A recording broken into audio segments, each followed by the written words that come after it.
Shalom, Ubrachá, amigos da ONG Perguntam ao Rabino.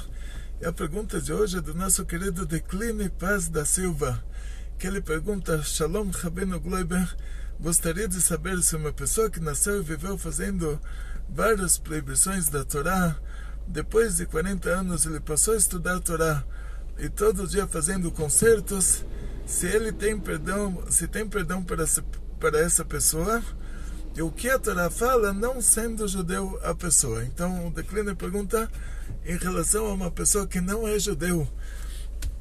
E em relação a isso, existem duas categorias de mitzvot. Uma categoria é o que ele é obrigado a fazer, que são 7 mandamentos de Bnei Noach. Esses 7 mandamentos são, por exemplo, não assassinar, não roubar, não fazer idolatria. E dentro dessa categoria tem coisas que as pessoas estão conscientes e que todo mundo está grave para eles fazer isso, e tem coisas que eles não estão conscientes, como diz o Tosfot na Gemara chamada de Avodah Zarah, que os idólatras que moram fora da Terra Santa, eles só fazem o que os pais faziam. Eles não são culpados pelas idolatrias que eles fazem, porque eles receberam a educação errada. Eles foram educados assim. Então nós vamos analisar essas palavras do Tosfot da seguinte maneira. Imagina lá em cima no Tribunal Divino, vai começar o julgamento. O Tribunal Divino, dizem nossos sábios, ele funciona nos mesmos horários que o Tribunal Rabínico aqui embaixo. Durante o dia, de tarde é um horário de rigidez. Quem ganha de tarde já não tem mais, o outro lado já não tem mais recurso. Então começa o julgamento entre um canibal da Indonésia, da ilha de Bornéu, e um nazista da Segunda Guerra Mundial. Os dois são julgados por terem matado uma pessoa. Aí o Tribunal Divino, em relação ao canibal, eles falam que essa foi a educação que ele recebeu. Então não vão poder dar um castigo para ele, porque ele foi ensinado dessa forma. Para ele,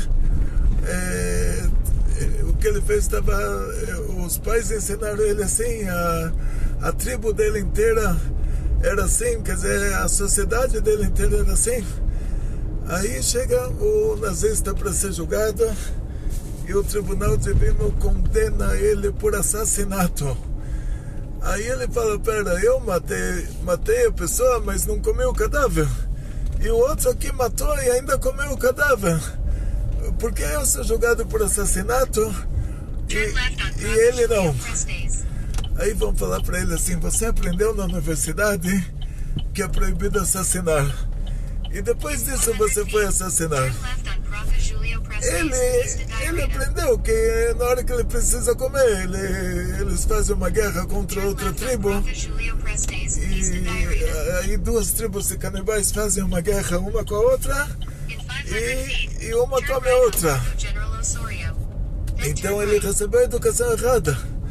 E assim diz o Rambam, tem uma lei na Torá chamada, o Rambam dá um código para isso, fala: Tinok Shenishba Benakum, um nenê, uma criança que ele foi preso pelos idólatras. E ele foi ensinado a fazer idolatria, mas idolatria da pesada, daquele tipo que tinha sacrifícios e oferendas e idolatria com ação, não só idolatria teórica como é o cristianismo, mas uma idolatria que ela tinha ação. E mesmo assim, mesmo que essa Avodat Kohabim Mazalot, quer dizer, trabalho para estrelas e constelações, mesmo que ele fez essa coisa tão grave, sendo que ele tinha sido preso pelos idólatras, e os idólatras deram essa educação para ele, ele não é culpado pela idolatria que ele fez. O Rambam determinou isso em relação às idolatrias atuais também. Quer dizer, não só em relação àquelas antigas. Quer dizer, se até aquelas antigas nós nos relacionamos dessa forma, quanto mais as atuais. E aí, teve uma pergunta uma vez que envolvia esse assunto, uma pergunta de uma pessoa que ele era um cristão novo na época da Inquisição. Ele já era filho de cristãos novos. E ele fez essa pergunta para os grandes rabinos da época. E tinha uma comunidade judaica em Recife. Essa comunidade judaica eram judeus religiosos que tinham fugido de Portugal 130 anos antes. E eles moravam na Holanda. E quando os holandeses invadiram o norte do Brasil, duas comunidades judaicas de lá da Holanda, que eram judeus portugueses que ainda falavam português depois de 130 anos, eles viram isso como uma oportunidade e um lugar que eles falavam a língua, que ia ter muito comércio, iam plantar cana-de-açúcar, e o açúcar naquela época era caro. E eles viram isso como uma oportunidade. Eles se mudaram para o Brasil holandês e levaram os rabinos deles juntos. E um desses rabinos era o Dom Yitzhak Abuav da Fonseca, mesmo que o sobrenome era da Fonseca, mas era que os judeus portugueses, eles tinham sobrenomes portugueses. E o outro se chamava Revel da Aguilar, dois rabinos judeus ortodoxos. E essa pergunta foi feita para eles. Aqueles cristãos novos que moravam no Brasil antes dos portugueses chegarem, eles já estavam aqui 130 anos. E eles sabiam que eles eram judeus. Os pais falavam para as crianças, só falavam, olha, não conta para ninguém. E eles fizeram essa pergunta. E os rabinos de Recife, eles usaram essa determinação do Rambam, aplicaram isso a esse caso. Falaram assim, olha, aquela primeira geração que trocou o judaísmo pelo cristianismo, aquela primeira geração, ela teria que morrer e não fazer, que fugir e não fazer. Agora, os filhos deles já receberam educação errada. Então, sobre os filhos daqueles primeiros cristãos novos do ano de 1500, que eles tinham que ter morrido e não feito idolatria, os filhos deles já são pessoas que receberam a educação errada. Então eles são comparados a um canibal numa tribo de canibais, que duas tribos de canibais entraram em guerra e um matou o outro e comeu o cadáver do outro. Então você fala, chamar ele de assassino, ele recebeu essa educação. E enquanto que um alemão, na Segunda Guerra Mundial, na universidade ensinaram a ele que é proibido assassinar. E ele estava consciente que ele estava assassinando. Então isso, e o fato é que o argumento que os soldados alemães usaram era que, olha, o meu comandante falou que eu tenho que matar essas pessoas. Quer dizer, eles entendiam que era coisa errada. E mesmo assim fizeram. Então, na prática, vamos aplicar essa regra aos brasileiros do dia a dia. Então, todo brasileiro sabe que é proibido assassinar, todo mundo estudou numa escola, mesmo esses que não estudaram na escola, eles sabem que assassinar é coisa muito grave. Então, se um brasileiro assassinou, ele está consciente do que ele fez. Todo mundo sabe que roubar é coisa muito grave. Então, se um brasileiro roubou, ele está consciente do que ele fez. Agora, dentro do assunto do assassinato e do roubo, é claro que isso passa por uma análise. Tipo, a pessoa estava no meio da rua, vieram assaltar ele. E o assaltante pode estar armado, pode estar preparado para matar ele, ou esse que está assaltando tem um que está do lado já com a espingarda e com o revólver apontado. E a pessoa se defende e mata o assaltante. Ele não é um assassino nesse caso, ele é um herói. E então, cada caso é analisado. Não quer dizer que alguém que matou alguém é um assassino. Esse alguém que matou alguém pode ser um herói também.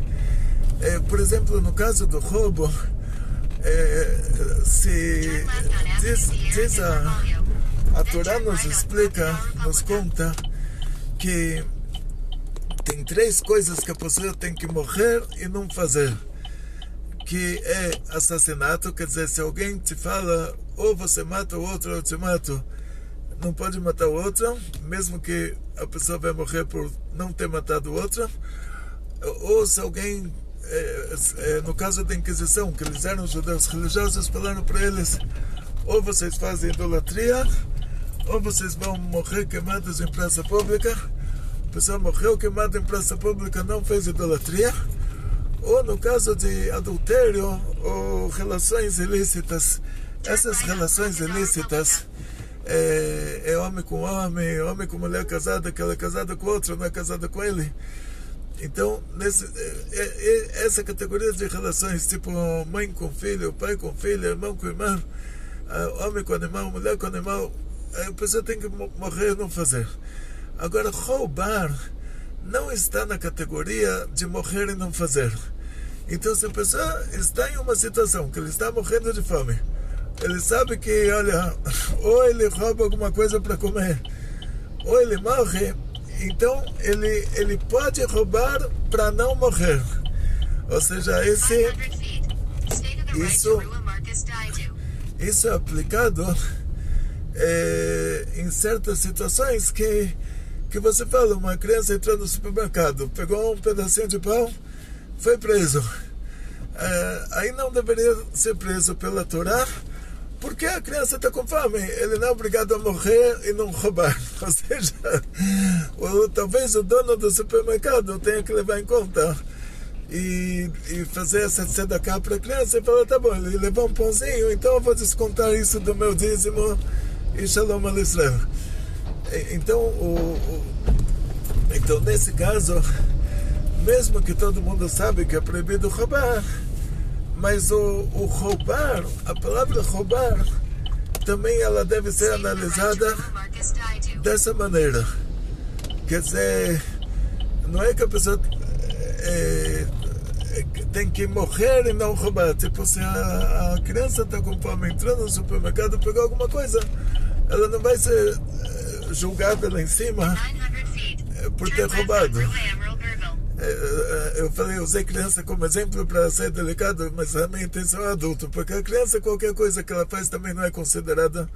Até os 20 anos não tem julgamento para a criança, só depois dos 20 aí ela já responde pelo que ela fez de errado.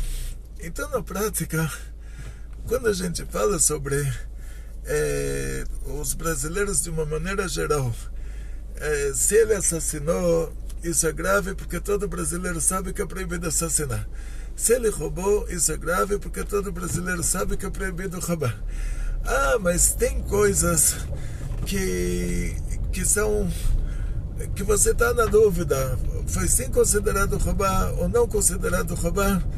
Então, por exemplo, dizem nossos sábios, o Império Romano cobrou um imposto. Eles determinaram um imposto. E será que a gente precisa pagar para o Império Romano esse imposto ou não? Assim disseram os sábios da Mishnah, e da Gemara, eles conversaram sobre esse assunto. E a conclusão deles foi a seguinte: quando os romanos querem tirar de você alguma coisa e você não dá para eles, quer dizer, eles determinaram um imposto e você não pagou, não é considerado roubar. Não é considerado roubar, mas mesmo assim você deve pagar esse imposto, porque, Deus me livre, isso pode terminar em complicações. Pode terminar que o fiscal dos romanos, ele descobre que o imposto não foi pago, ou pode complicar a pessoa que não pagou, mas não por causa de roubo, porque eles querem tirar de você. E pela Torá, o roubo é quando você tira deles. Então, por exemplo, o governo americano, eles têm uma lei que se a pessoa não tem dinheiro para pagar o aluguel, eles dão um subsídio para pagar esse aluguel. Então a pessoa tinha dinheiro para pagar o aluguel e ele foi lá para o governo e ele usou o direito dele de ter o subsídio e alegou que ele não tem como pagar o aluguel. Aí ele está roubando o governo, quer dizer, ele está usufruindo de uma coisa que ele não tem direito a usufruir. Aí ele está tirando deles. Ou seja, não dá para o Império Romano o imposto que o Império Romano está cobrando. Falaram nossos sábios, você, pela Halachá, você não precisa dar para eles porque você não está roubando eles dessa forma. Mas você paga o imposto para o Império Romano porque se eles pagam o que você não pagou, aí Deus me livre, te complica a vida. Agora, usufruir de uma coisa que eles estão oferecendo sem ter o direito de acordo com a lei deles, aí já é roubar deles. Aí a gente já não poderia fazer. Então, nesse caso, o que quer dizer roubar, o que quer dizer não roubar, isso entra em mínimos detalhes, que não é todo mundo que conhece esses mínimos detalhes, e por causa disso, a pessoa não tem que se culpar, falar, olha, eu sou um grande ladrão. Pega leve, quer dizer, vai analisando cada caso. Às vezes pessoas que entendem de negócios também podem fazer erros de avaliação. Então cada caso tem que ser analisado assim de uma maneira bem de acordo com a Torá. Isso em relação à proibição de roubar. Então, por exemplo, tem regiões, a pessoa mora numa casa que o dono da casa fez um gato, ele chama isso de gato, não sei porque, que o gato deve subir no poste, fez um gato, quer dizer, puxou a eletricidade da companhia elétrica do governo, puxou a água da companhia hidráulica do governo, e ele tem água e eletricidade na casa dele, que ele está puxando isso, ele não está pagando por isso. E alguém mora nessa casa. Aí a pessoa que mora nessa casa, ele não tem culpa de onde vem essa luz, de onde vem essa água, porque se fosse assim, cada vez que você vai para um hotel, você não é obrigado a perguntar para o dono do hotel se ele está pagando conta de luz ou conta de água. Você viaja de um lugar para o outro, no meio do caminho, você ainda declina que você tem um caminhão, pelo que eu entendi, e imagina, você chega num posto de gasolina no meio da estrada, tem um hotelzinho, você vai dormir lá, você não precisa saber se a água, a eletricidade é um gato ou não é um gato, porque não é você que fez o gato, quer dizer, você está naquele lugar e isso é o que estão te oferecendo e isso, você não tem nada a ver com isso. Então o assunto do roubo não é uma coisa fácil assim de falar, qualquer coisa rouba, qualquer coisa você é um ladrão, porque tem muitos detalhes que envolvem isso. Agora, então quando você pergunta para o brasileiro em relação a assassinar, aí ele está consciente que assassinato é uma coisa errada. Aí você pergunta para ele em relação a roubar, aí eles se atrapalham um pouco e você dá um desconto para eles, porque realmente a lei é muito eu não quero falar a palavra atrapalhada, porque vou estar sendo delicado se eu falar a lei é muito atrapalhada, né? Quer dizer, a lei é às vezes até contraditória. Então ele não tem como fazer uma faculdade de advocacia e para depois ou seja, o que a pessoa sabe de uma maneira genérica que é proibido roubar, ele cumpre isso e é considerado que ele não está roubando. Agora, dizem nossos sábios, quando uma pessoa faz barulho no meio da noite, ele está roubando o sono do outro. Então o negócio é mais assim, mais profundo, mas não é o roubo pela Torá. Tipo, a pessoa pegou o carneiro do outro. Aí, se ele pegou o carneiro do outro, tem uma multa de 100% se ele devolve o próprio carneiro. Se ele já matou o carneiro, tem uma multa de 400%. Ou seja, o roubo, de uma maneira genérica, o brasileiro sabe que não roubar, ele sabe que é proibido roubar. Agora, idolatria, em relação a isso, eles acham que eles estão fazendo uma coisa boa fazendo idolatria, porque eles receberam a educação errada.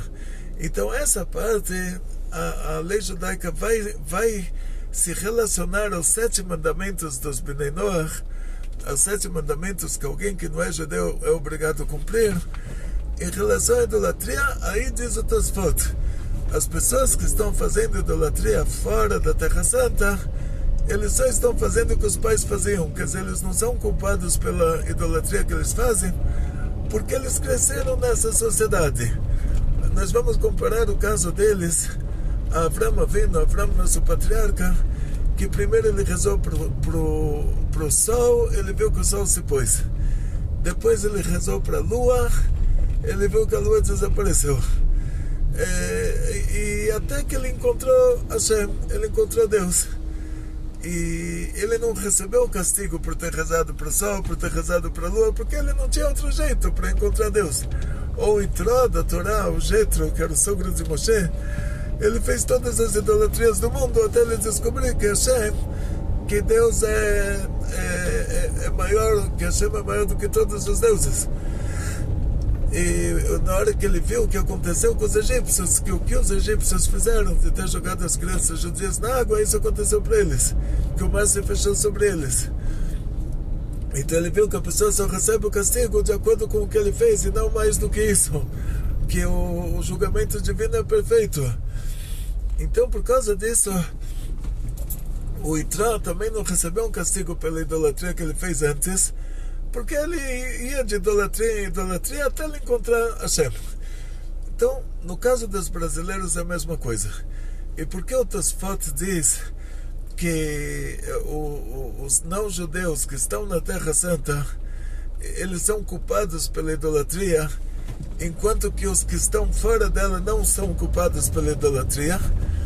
Porque quando Hashem deu a nossa terra para o nosso povo, Hashem, ele fez uma condição para a gente, de destruir toda a idolatria que tem lá. Então imagina assim, você compra uma casa, e na hora que você entra na casa que você comprou, você encontra a estátua de um, estátua de outro, todos os deuses do Oriente e do Ocidente. A casa está cheia de estátuas de deuses que não foram anulados. Não estou falando sobre mitologia grega, mitologia romana, que são deuses que foram anulados pelos seus próprios seguidores. Então isso já não é considerado idolatria. Ou seja, aquela estátua daquele deus romano, mesmo que ela foi adorada naquela época, mas por causa que eles próprios eles anularam essa idolatria, então hoje ela já não é mais considerada idolatria. E uma estátua que ainda ninguém rezou para ela também não é considerada ainda idolatria, porque ainda não fizeram dela idolatria, mesmo que ela é a imagem de uma idolatria. Nisso também vão ter detalhes. Então Hashem falou para o nosso povo: quando vocês entram na Terra Santa, a terra é sua.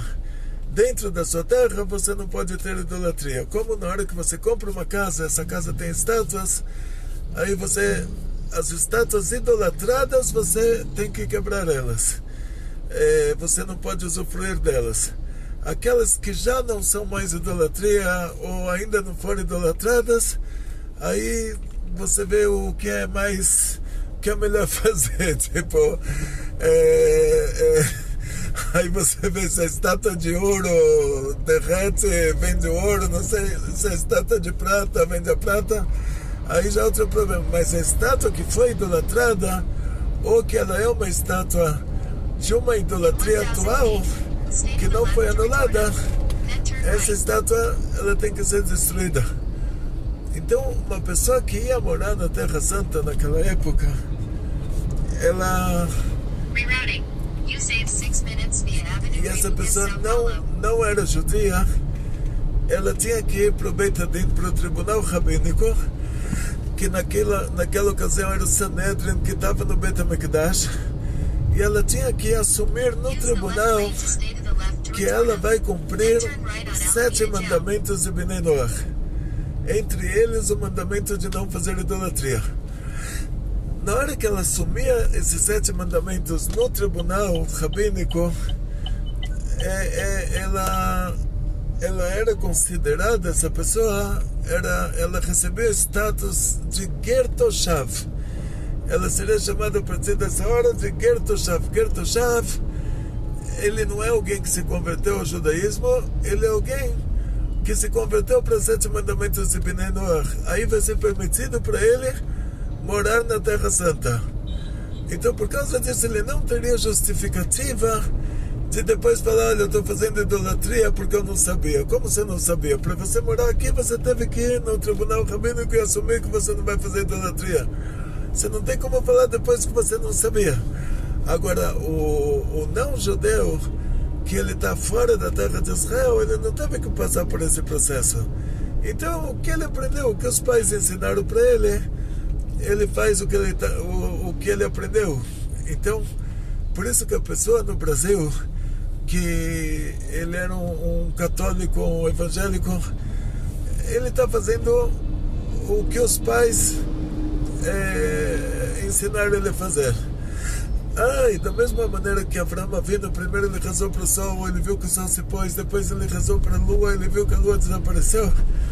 Então, dessa mesma maneira, nós vamos ver aqui que a pessoa ele nasce católico, depois ele vê que tem as estátuas, e ele vê que nos 10 mandamentos está escrito que é proibido ter estátua, e aí ele muda para evangélico, e depois ele vê que o evangélico, lá o Deus é uma trindade, então continua sendo uma idolatria, e aí ele vai mudando de cristianismo para cristianismo, até ele chegar até ele chegar à conclusão. Até eu vi casos aqui de igrejas messiânicas que tipo, eles começaram a pesquisar sobre mandamentos judaicos, e no final a igreja inteira se converteu ao judaísmo. Tinha um caso no Rio de Janeiro, uma coisa assim muito, muito interessante.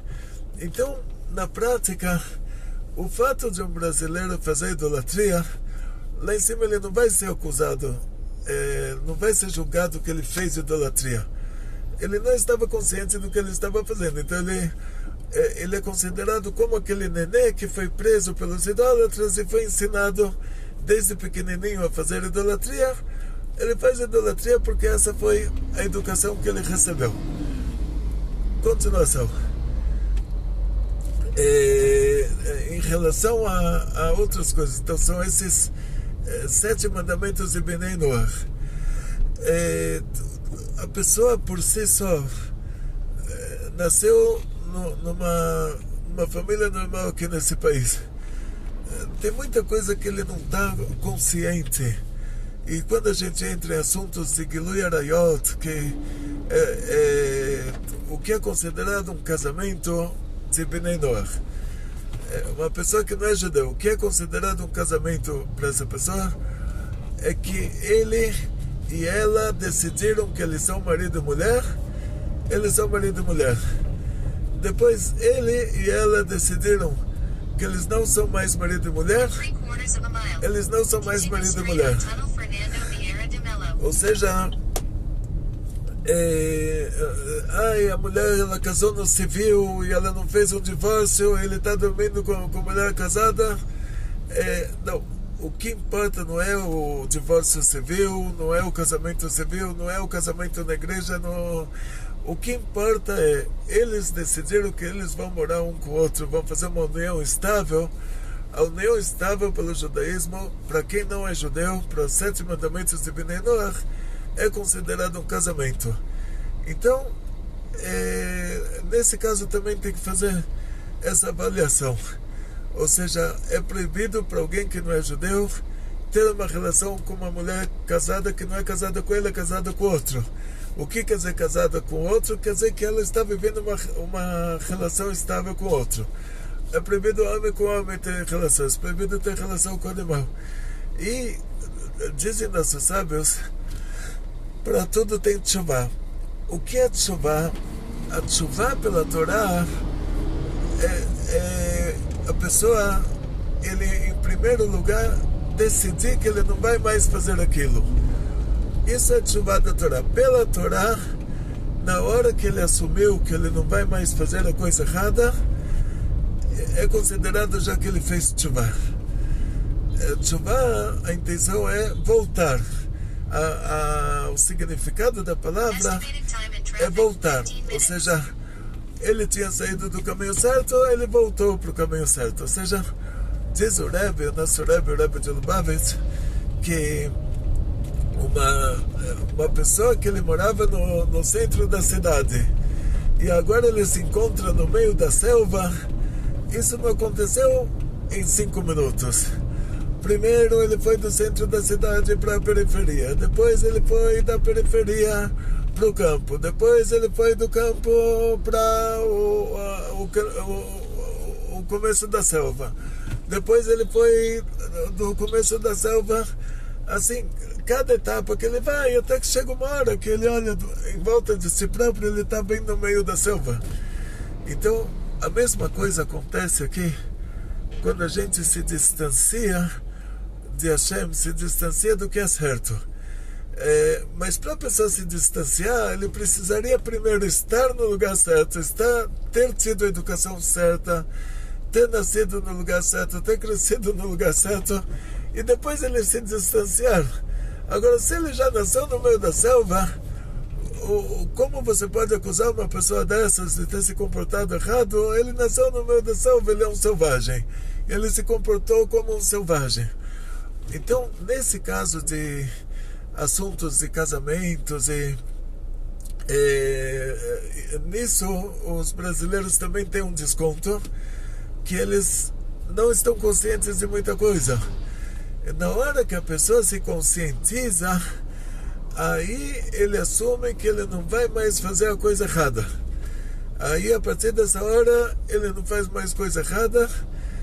Os nossos sábios acrescentaram no assunto da tshuva que a pessoa tem que se arrepender do que ele fez, tem que ter um remorso pelo que ele fez. Então, por exemplo, imagina que você pegou uma nota de R$100, você não tinha papel para se limpar depois do toalete, você se limpou com a nota de R$100 e jogou lá no lixo. Depois você se lembra disso, você não sente orgulho, você não sente falar, ai, que prazer tão grande que eu tive de jogar uma nota de R$100 no lixo, estou orgulhoso de ter feito isso e faria de novo. Não, contrário, você se arrepende de ter feito isso, você tem um remorso de ter feito isso. Então, tshuva é isso. É a pessoa ter o remorso, ele ver a coisa ruim que ele fez como um prejuízo. Ah, mas então como você pode ver a coisa ruim que você fez como prejuízo se você acha que isso é lucro, se você não está consciente de que isso é prejuízo? Então, em primeiro lugar, a pessoa que nasceu no meio da selva, ele não tem como fazer tshuva, como voltar. Vai voltar para onde? Ele nasceu lá.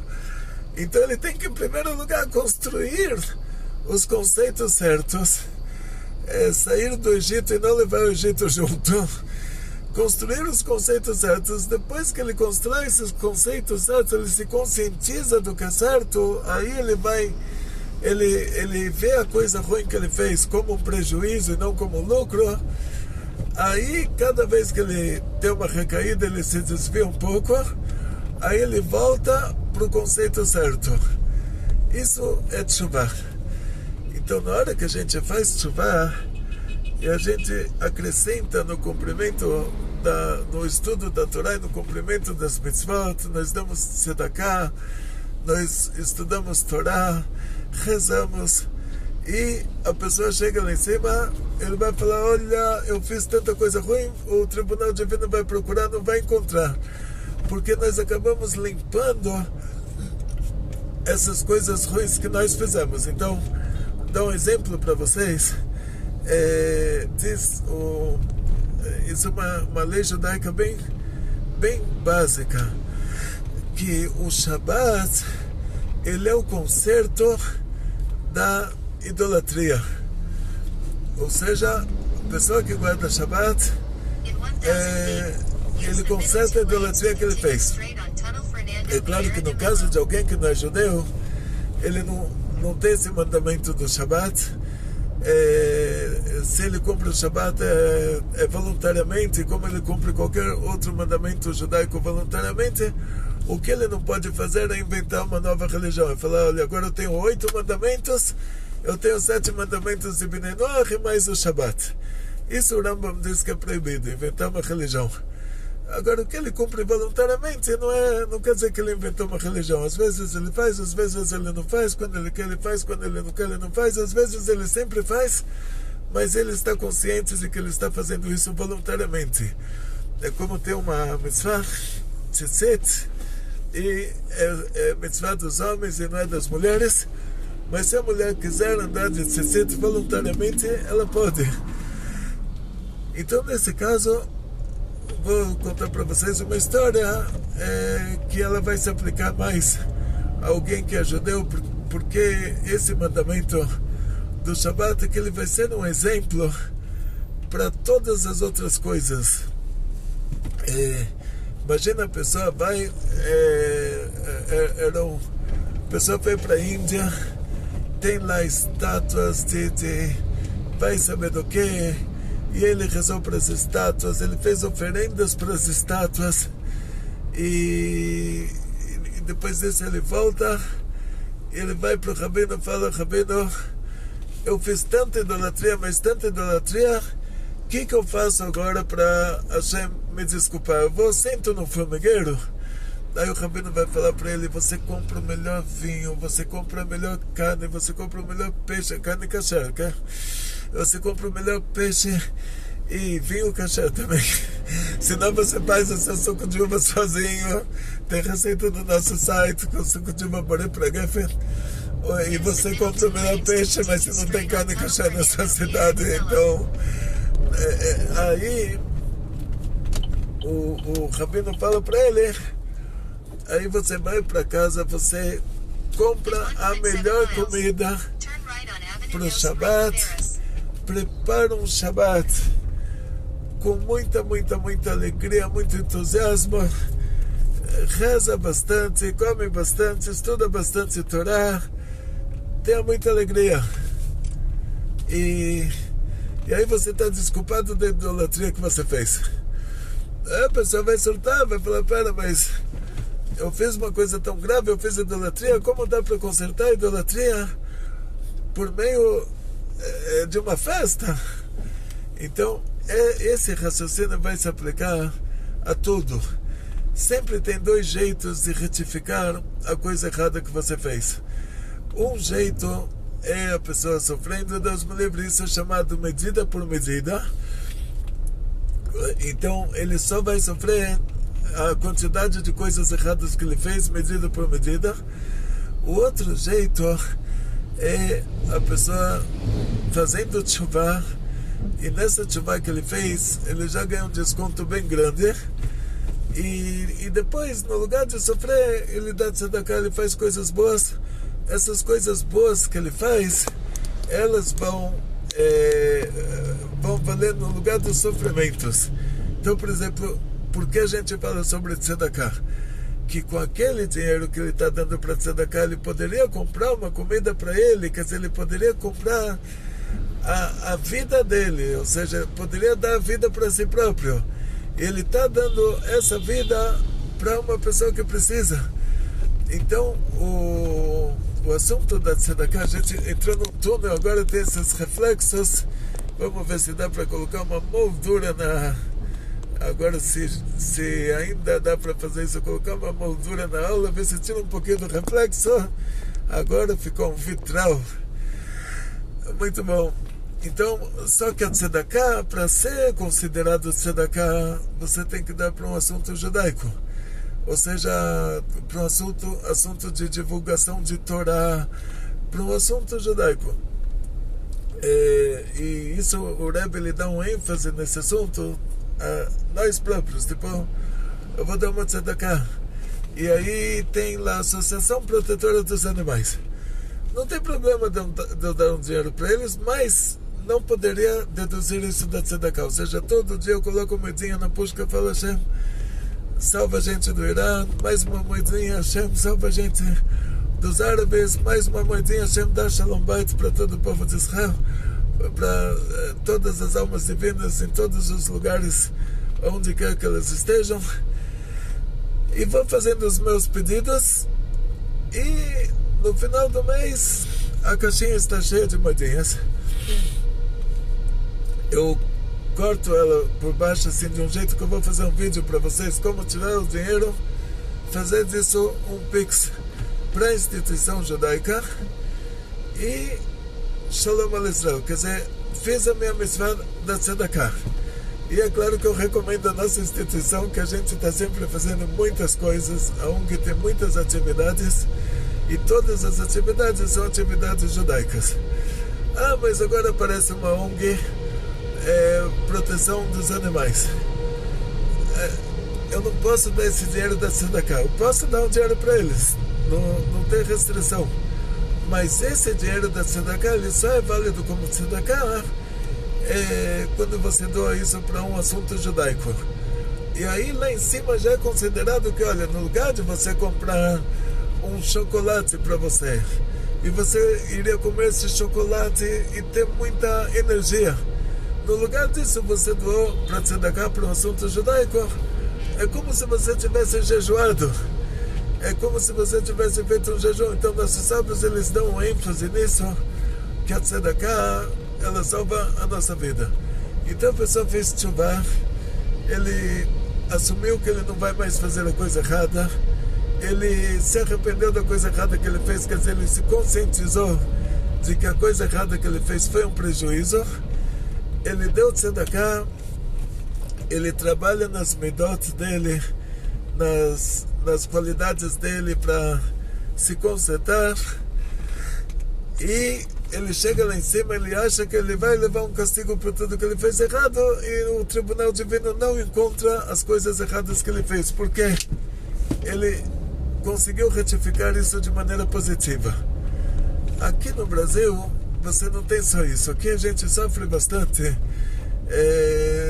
Não é quando nossos pais vieram para cá, você tem comunidades judaicas aqui, em São Paulo, que é a maior comunidade judaica, no Rio de Janeiro, que é a segunda maior, e você vai perguntando para as pessoas como eles chegaram aqui, e cada um vai te falar: olha, eu fugi da Síria, aqui em São Paulo tem os judeus sírios, a Síria deu um passe, que é um atestado de viagem. Somente o Irã naquela época tinha passaporte, né? Era o país desenvolvido do Oriente Médio, e os outros países só tinham esse passe, a Síria e o Líbano só tinham o passe. Nenhum país aceitou, o Brasil aceitou. Ou seja, não é que a pessoa mudou para cá porque está procurando uma vida melhor. Então aqui é um lugar que as condições não são... então você sofre, não tem como falar que... até... não vou entrar em detalhes, mas eu conheço vários países. Tem lugares mais organizados. O povo brasileiro como povo é um amor. O país Brasil como país ainda não está em um nível que você pode falar: olha, eu moro aqui e não sofro. E então todos esses sofrimentos do dia a dia, eles vão ser contados também. Quer dizer, você se arrependeu do que você fez, você assumiu que não vai, em primeiro lugar, da Torá, assumir que não vai fazer de novo a coisa ruim. Segundo lugar, de Rabanan, se arrepender, se conscientizar que a coisa ruim que você fez foi um prejuízo. Terceiro lugar, a tzedakah, quer dizer, agora eu estou consertando o que eu fiz por meio de coisas boas, estudo da Torá, tefilá, reza. E aí você adiciona os sofrimentos que a gente passa nesse país, e chega lá em cima, a sua ficha está limpa. Aí a pessoa vai falar: pô, mas nem precisei sentar no formigueiro, não precisei de nada. Mas é que a mentalidade do nosso povo, assim, Você acha que o que você fez de bom não vale nada, e o que você fez de ruim é tão grave, mas tão grave, mas tão grave, que não adianta você fazer tshuva, não adianta você ter dado tzedakah, não adianta você ter estudado Torá, não adianta você ter rezado, não adianta você ter sofrido, porque o que você fez não tem como. Isso é a mentalidade da idolatria, isso é coisa do cristianismo, não tem nada a ver com a nossa religião. Na nossa religião, em matéria de sofrimento, se a pessoa fez a coisa errada e ele está orgulhoso do que ele fez, ele faria de novo, ele só vai receber como castigo até o nível do que ele fez, e nada mais do que isso. Não tem inferno eterno. Deus é a essência do bem, e a natureza do bem é fazer o bem. Tem paraíso eterno? Sim, porque Deus é eterno, Hashem é eterno, então tem paraíso eterno. Deus é a essência do bem, o bem é eterno. Agora, o mal é temporário. Por isso está escrito olho por olho, dente por dente, mesmo que esse versículo ele é totalmente desnecessário. Ou seja, a pessoa chega na porta de um salão de festas, vai ter um casamento, e ele tira a dentadura e ele fala: gente, alguém que me olhar feio vai levar soco na boca, e vocês não vão poder me fazer nada porque eu não tenho dentes. Aí vão falar para ele: não, você vai ter que pagar indenização moral, você vai ter que pagar um médico, os dias de trabalho que a pessoa perdeu, o implante, você vai ter que pagar tudo. Então o que acontece aqui é isso, que esse versículo olho por olho, dente por dente, só vem te ensinar que a coisa ruim tem limite, que a pessoa que quebrou o dente do outro, o máximo que vai acontecer para ele de castigo é que ele vai perder o dente dele. Se ele não fez tshuva, ele está orgulhoso do que ele fez, e ele faria de novo se tivesse oportunidade. O máximo que vai acontecer é o que ele fez de ruim. Agora, se ele se arrependeu, já ganha desconto no castigo. Se ele ele estudou Torá, deu tzedakah, rezou, ele vai ganhando descontos. Ainda sofreu um pouquinho, porque esse país não é fácil, ele chega lá em cima limpo. Só que o problema, agora vamos voltar para a história do canibal e do nazista. Então chegou lá em cima do tribunal divino o canibal e o nazista foi condenado e o canibal foi absolvido. E aí o tribunal divino falou: o canibal recebeu educação errada, Tinok Shenesh Babenakom. Os pais dele ensinaram que pode matar o outro e comer o cadáver, e comer o fígado, não sei lá como funciona todas as guerras entre as tribos e canibais, como elas funcionam. E aí o canibal ele foi absolvido. Ele falou: que legal, então não vou ser culpado, não vou receber um castigo pelo que eu fiz de mal, porque meus pais me ensinaram assim, então eu tive a educação errada, eu fiz de acordo com essa educação errada, então não sou culpado, eu sou um Tinok Shenesh Babenakom. E aí ele vai falar: então eu quero ir para o paraíso. Aí vou falar para ele: olha, mas para ir para o paraíso você precisa ter feito alguma coisa boa, e coisa boa você também não fez. Então por isso dizem nossos sábios: não adianta somente a pessoa ele fazer tshuva, você também tem que estudar a Torá, também tem que cumprir as mitzvot. E aqui as mitzvot em relação a alguém que não é judeu são sete mandamentos de Bnei Noach, e na prática a pessoa não deve se preocupar. Ou seja, na hora que você está fazendo o que é certo, você tem ajuda divina para te dar a oportunidade, as condições de continuar fazendo certo. Isso é a coisa mais importante, assim, saber que Hashem é a essência do bem, a natureza do bem é fazer o bem, e o amor que Hashem tem por cada um de nós é muito maior do que se um casal com 100 anos de idade tivesse a primeira criança. Imagina o amor que eles teriam por esse neném, assim diz o Baal Shem Tov. Quanto mais, muito mais do que isso, é o amor que Hashem tem por cada um de nós. E da mesma maneira que se o seu filho e sua filha fazem uma coisa errada, você não está interessado, Deus me livre, no mal deles, você não está feliz que eles fizeram coisa errada, agora você vai poder dar um castigo para eles, muito pelo contrário, você vai tentar ajudar. Então Hashem é infinitamente mais do que isso em relação a nós. Então, nosso querido Decline Paz da Silva, que fez a pergunta, essa é a sua resposta, e qualquer pessoa que tiver uma pergunta igual já tem a resposta aí também. Então, que Hashem dê a você e a toda a sua família e a todos vocês que assistem às aulas do nosso canal muito sucesso, muita saúde, muito dinheiro, felicidades judaicas de toda a família, grandes milagres em grande estilo e muita alegria. Ficou tudo.